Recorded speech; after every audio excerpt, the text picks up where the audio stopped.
Assalamualaikum warahmatullahi wabarakatuh.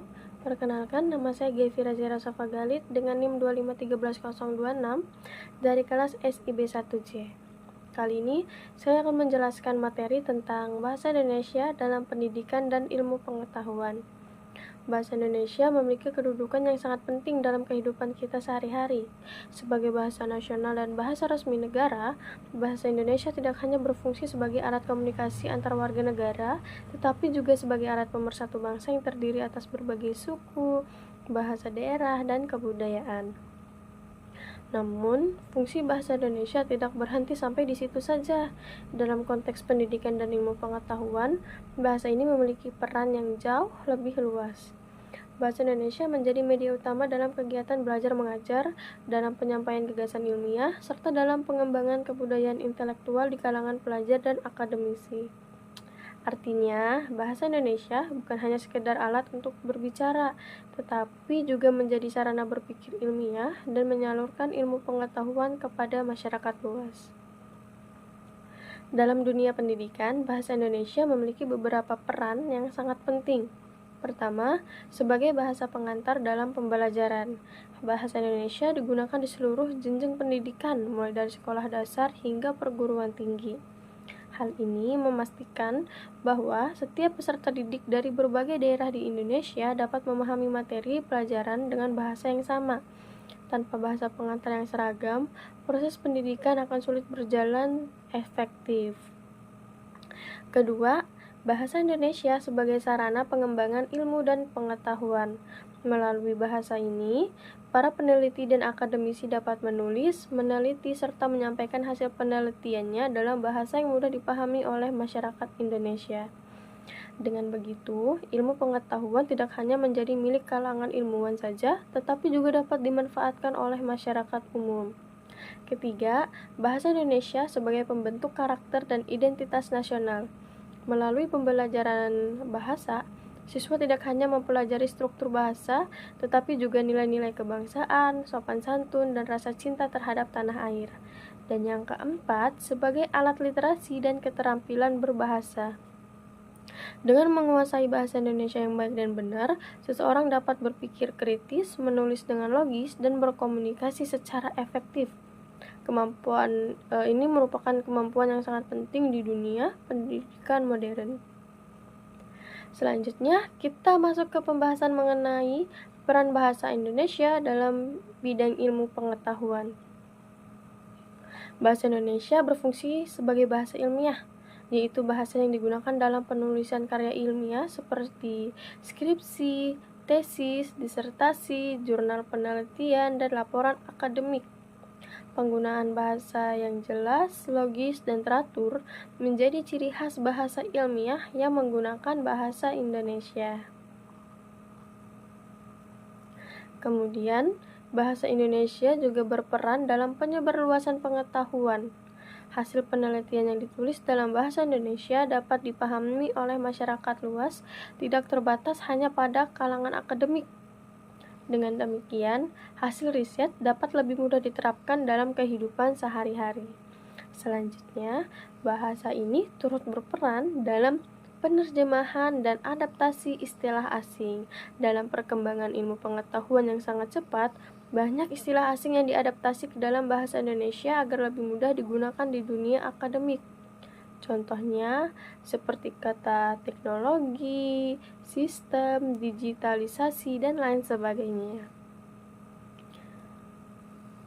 Dan terakhir, melalui penelitian dan kebijakan kebahasaan, bahasa Indonesia terus dikembangkan menjadi bahasa ilmiah modern yang mampu menampung istilah-istilah baru, serta menyesuaikan diri dengan kemajuan ilmu pengetahuan global. Bahasa Indonesia juga memiliki dasar hukum yang kuat yang menjamin keberadaannya sebagai bahasa negara. Pertama, UUD 1945 pasal 36 menyebutkan bahwa bahasa negara ialah bahasa Indonesia. Pasal ini menjadi dasar utama pengakuan terhadap bahasa kita sebagai bahasa resmi negara. Kemudian, ada Undang-Undang Nomor 24 tahun 2009 tentang bendera, bahasa, dan lambang negara, serta lagu kebangsaan. Undang-undang ini mengatur kewajiban penggunaan bahasa Indonesia dalam dokumen resmi negara, pendidikan, serta komunikasi pemerintahan. Selain itu, Peraturan Pemerintah Nomor 57 Tahun 2014 membahas tentang pengembangan, pembinaan, dan pelindungan bahasa dan sastra. Artinya, negara berkomitmen tidak hanya menggunakan bahasa Indonesia, tetapi juga mengembangkannya agar tetap kuat dan relevan di tengah perkembangan zaman.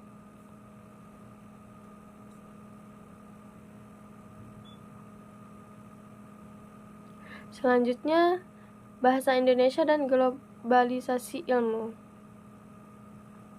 Beberapa langkah nyata yang dilakukan pemerintah dan akademisi Indonesia antara lain: pertama, menerjemahkan berbagai jurnal internasional ke dalam bahasa Indonesia agar ilmu pengetahuan dapat diakses lebih luas.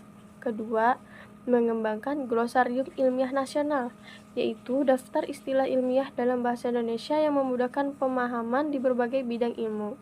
Ketiga, terdapat upaya menjadikan bahasa Indonesia sebagai bahasa internasional ke-10 yang diakui oleh PBB dan juga mendapat dukungan dari UNESCO. Hal ini tentu menunjukkan bahwa bahasa kita memiliki potensi besar untuk dikenal dan digunakan di tingkat global. Meski demikian, tentu masih ada beberapa tantangan yang dihadapi dalam pengembangan bahasa Indonesia. Tantangan pertama adalah dominasi bahasa asing, terutama bahasa Inggris, yang masih menjadi bahasa utama dalam literatur ilmiah global. Akibatnya, banyak pelajar dan peneliti di Indonesia lebih terbiasa menulis dalam bahasa Inggris daripada bahasa Indonesia. Tantangan kedua, masih rendahnya kebiasaan menulis karya ilmiah berbahasa Indonesia. Sebagian besar mahasiswa dan dosen lebih memilih menulis untuk jurnal internasional, sehingga publikasi nasional berbahasa Indonesia masih terbatas. Tantangan ketiga adalah perluasan kosakata ilmiah.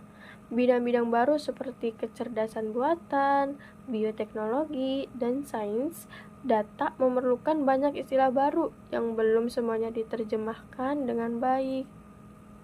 Untuk mengatasinya, dilakukan berbagai upaya pengembangan seperti meningkatkan penggunaan bahasa Indonesia di kampus dan jurnal ilmiah nasional, mengembangkan istilah-istilah baru melalui badan bahasa, dan meningkatkan mutu penulisan ilmiah berbahasa Indonesia agar setara dengan karya internasional. Selanjutnya, kontribusi bahasa Indonesia pada ilmu pengetahuan dunia. Bahasa Indonesia tidak hanya berkembang di dalam negeri, tetapi juga mulai memberi kontribusi di tingkat internasional.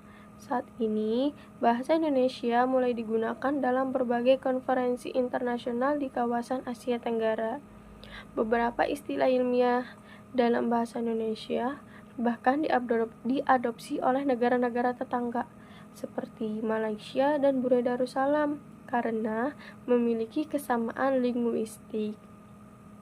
Selain itu, bahasa Indonesia juga menjadi sarana diplomasi budaya dan akademik yang mempererat hubungan antar negara di bidang pendidikan dan penelitian.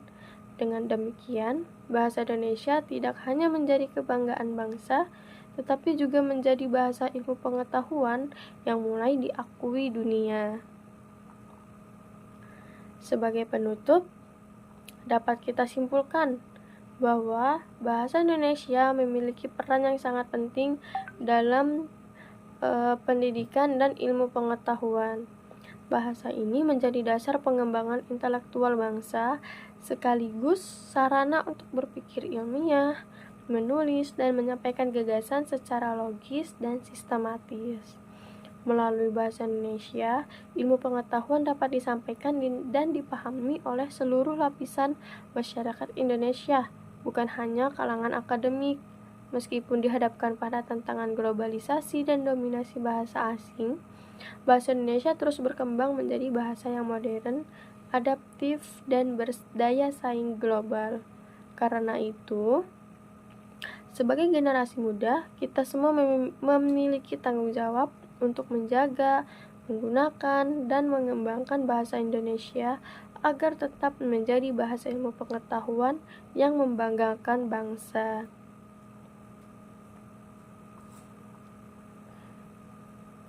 Sekian penjelasan dari saya tentang bahasa Indonesia dalam pendidikan dan ilmu pengetahuan.